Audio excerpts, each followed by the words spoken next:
Many thanks for staying with us. It's still Politics HQ on News Central Television. Nigeria's former Vice President Atiku Abubakar has officially resigned from the People's Democratic Party, citing irreconcilable differences and the party's deviation from its fundamental principles. Now, this marks his third resignation from the PDP, with previous exits occurring in 2007 and 2014.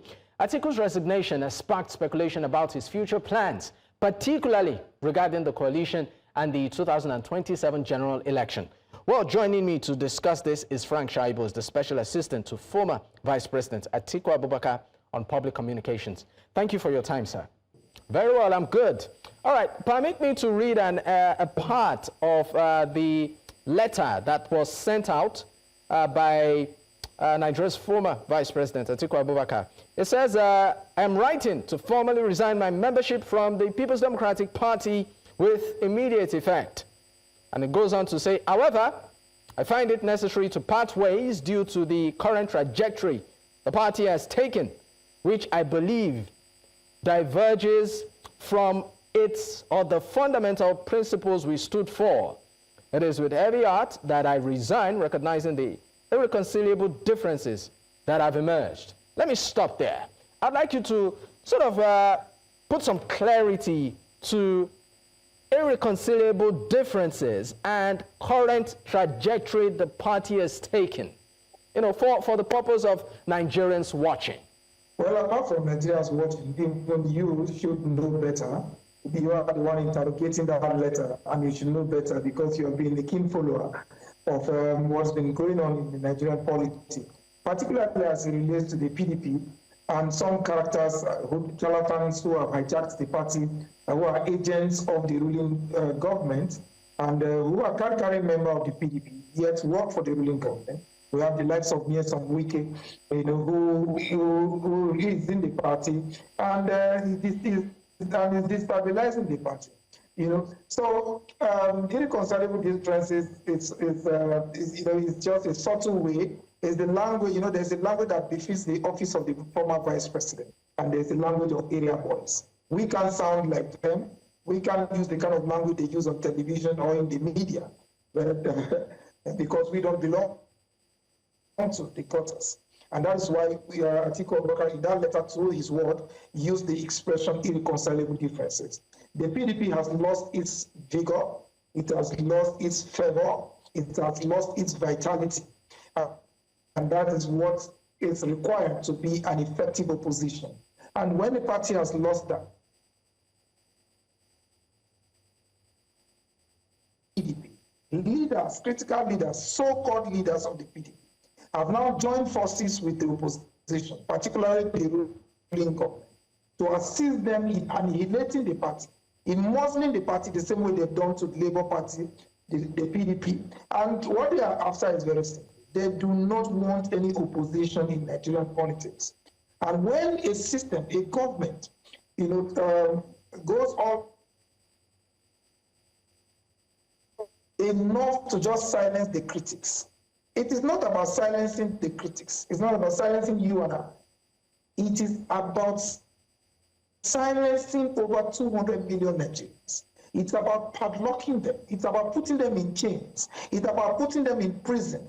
And this kind of captivity I'm talking about is not the kind of captivity within the four walls. Sorry to interrupt your captivity. Mr. Shaibu. Hold on. Okay. You cannot, hold on, please. You cannot interject me. I have not landed. Okay. You know, that is dangling. That expression where that is dangling. So you should allow me to land.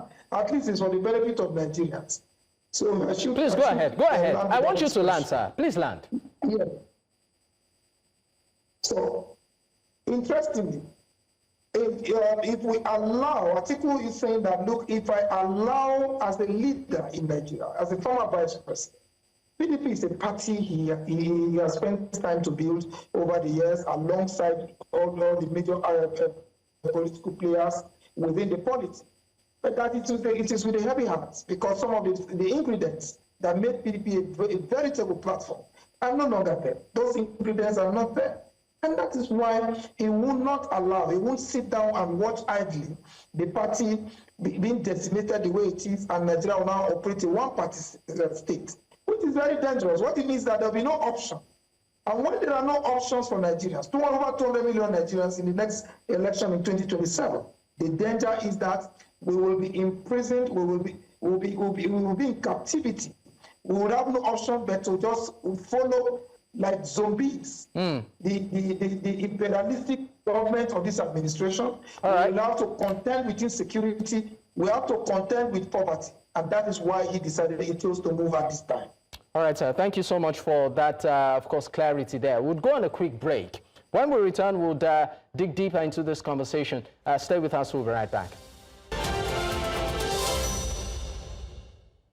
Many thanks for staying with us. It's still Politics HQ on New Central Television. And of course, we are looking at matters arising around the resignation of Nigeria's former Vice President Atiku Abubakar from the People's Democratic Party. Of course, I still have with me Phrank Shaibu, the Special Assistant to Atiku Abubakar on Public Communications. Thank you for staying with me, sir.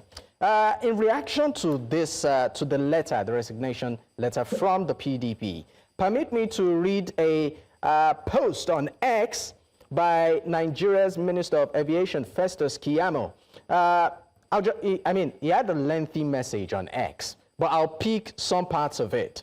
He said, yes, it's within your constitutional right to change political parties at any time you may wish.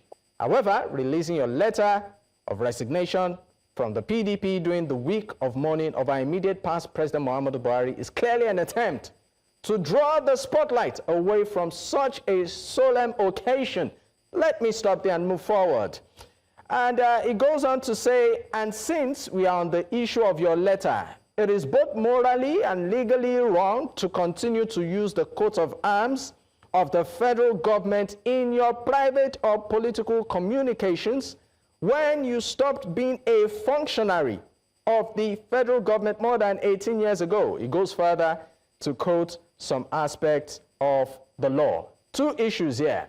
Why did the letter come out at a time, just for clarity, when Nigerians are mourning its immediate past president, and also the issue of the use of the coat of arms? What will be your response to Mr. Festus Keyamo?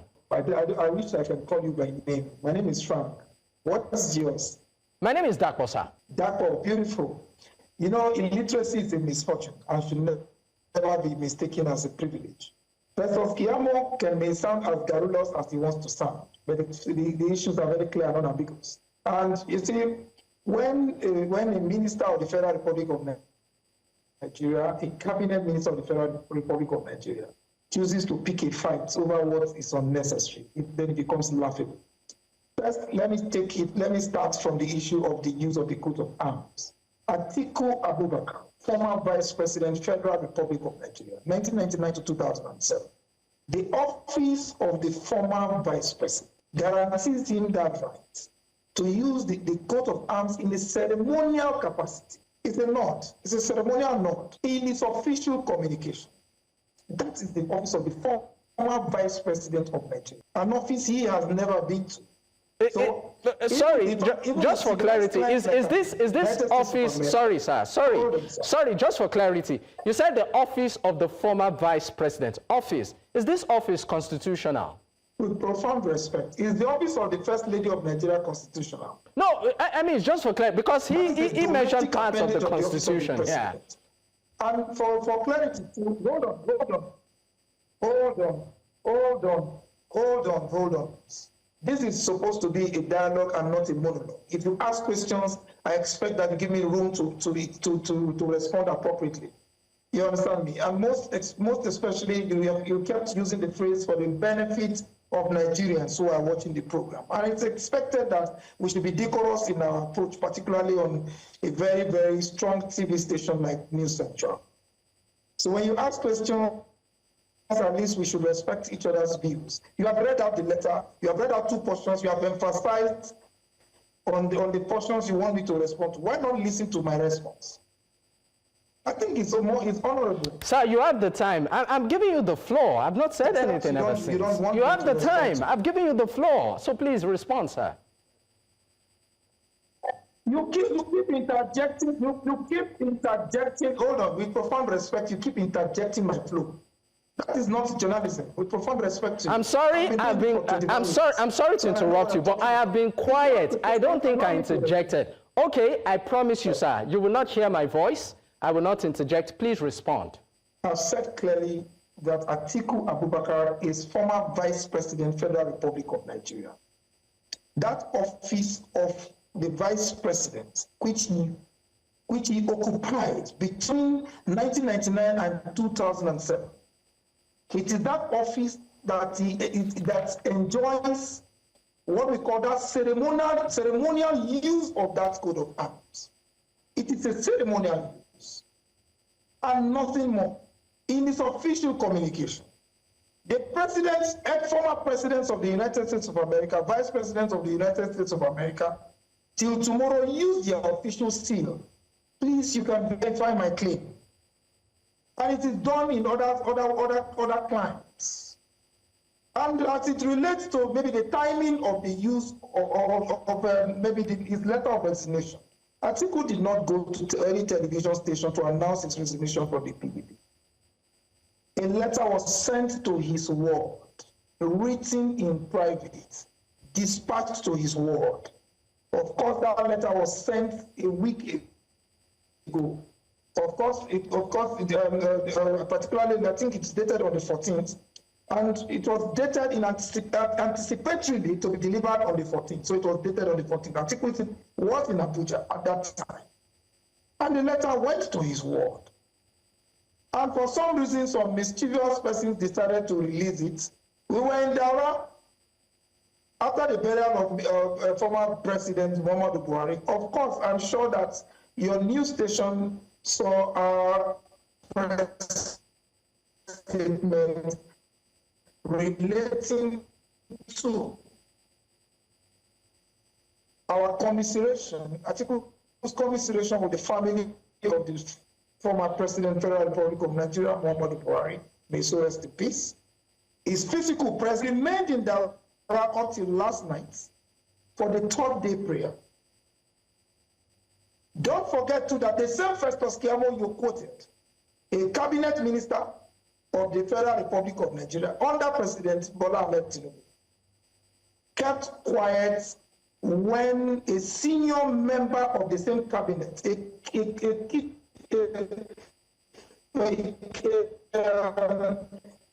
member of the kitchen cabinet by who is the official spokesperson of the president, made a tweet, a condescending tweet, attacking the person, not the person this time, the soul, on his official handle at 10:56 a.m. on Monday, when his body had not even arrived from London. Mr. Shaibu, did we get anybody in that cabinet? Let's conduct from Mr. Shaibu, I apologize, but okay. I apologize, but we really need to go. If you can hear me, Mr. Shaibu, I sincerely apologize, but I really wish we had more time, but we really need to go. Thank you so much. We appreciate you on the program. Hopefully we would have you again and have more time to speak on this. Phrank Shaibu is the Special Assistant to Nigeria's former Vice President Atiku Abubakar on public communication. Once again, thank you for your time, sir.